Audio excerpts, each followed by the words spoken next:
The Big Short.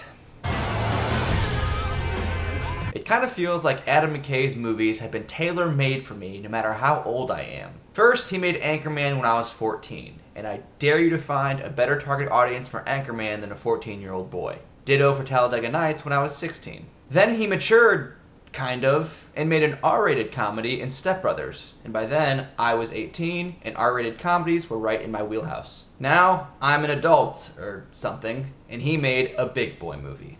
And now the guy who made Pearl the Landlord and founded Funny or Die is nominated for Best Director. The movie covers from 2005 up to the financial crisis of 2008, following three separate groups. First, hedge fund manager Michael Burry, played by Christian Bale, discovers the instability of the US housing market, noticing that it's built on high-risk subprime loans that are doomed to fail. He creates a credit default swap, essentially betting that the housing market will crash eventually, and he shops it around to the various big banks of Wall Street. Believing the housing market to be rock solid, the bankers gladly take Burry's money. Confident that he just made a great deal, one particular banker brags about it to his colleague Jared Vennett, played by Ryan Gosling. But Vennett checks the numbers himself and concludes that Burry is correct about the imminent crash.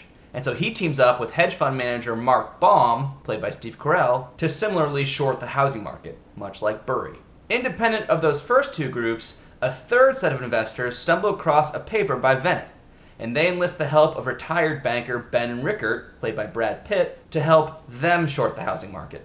All three groups, who operate mostly independent of one another, all receive the same scrutiny and ire from everyone else on Wall Street, who believes the housing market will never crash. But as these outsiders investigate what's propping up the housing market, they become more and more convinced that a crash is inevitable. And as anyone over the age of 17 probably remembers, they were right.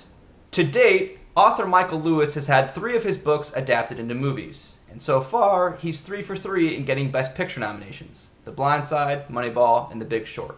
When I first saw The Blind Side, I thought it was pretty good. Now, years later, I absolutely hate that movie. When I first saw Moneyball, I thought it was pretty good. Now, years later, I absolutely love that movie. Actually, after seeing The Big Short, I think it's pretty good. But years from now, I don't expect to love it or hate it. From where I'm standing, The Big Short strikes me as a movie that's difficult to feel strongly about. The reason I brought up my affinity for McKay's filmography is because I want to make clear that I wanted to love The Big Short.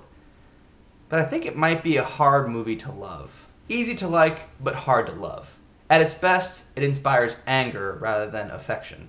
I don't mean that as a slight to the filmmakers at all. All things considered, given what they had to work with, I think they did a fantastic job. That said, it seems like an impossible movie to pull off. It's taking a serious, real-life tragedy that affected all of us and is making it into a comedy. Sort of. It takes a seriously complicated, mostly boring industry and makes it not only interesting, but commercially accessible. Sort of. It takes these people who shamelessly profited off of tragedy and makes us root for them. Sort of. When attempting to assess this movie, I find myself saying over and over again, this, but this. Whether I'm praising it or criticizing it, I immediately think of a counterpoint for the other side. The movie is inviting the audience in to better understand these complicated concepts. But it's also keeping the audience at a distance, taking the specifics and details and diluting them so much that they're ultimately meaningless. I appreciate the movie's trying to educate me, but at the same time, the understanding that I walk away with having watched the movie isn't much more nuanced than the understanding I walked away with having watched the trailer.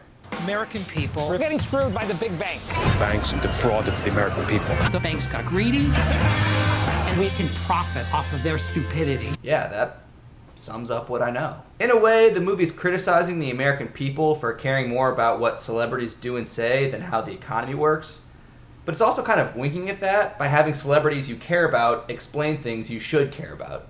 It's funny, but it's also not at all funny if you take a second to think about what you're laughing at. In other words, it'd be funny if it wasn't so sad. It offers us an emotional catharsis because our main characters prevail, and then it chastises us for reveling too much in that catharsis because of what that means for everyone who isn't our main characters. At one point, Jared Vennett says, "I never said I was the hero of this story." And he's certainly not. A little while later, one of Mark Baum's cronies defensively says, "We're not the bad guys here." Yeah, but you're certainly not the good guys either. This movie has no good guys. And that's not always a problem. Protagonists don't have to be likable, but there's also no protagonist. Yes, we follow Mike Burry and Mark Baum and his guys, and Ben Rickert and his guys, but those three groups never once interact with each other. The movie presents itself as a team-up movie, and it's not. It's three groups experiencing the events mostly independent of one another. This can make the movie feel a little disjointed, but almost as if it's self-aware, the movie leans into this disjointedness with its editing. The editing is non-conventional and can be jarring, but I dig it. It keeps the audience engaged. It allows the movie to say, hey, pay attention, this is important. And it is important.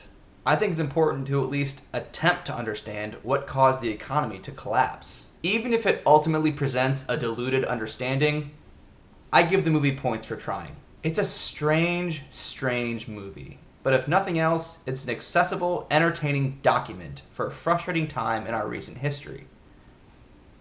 I just wish it had a happier ending.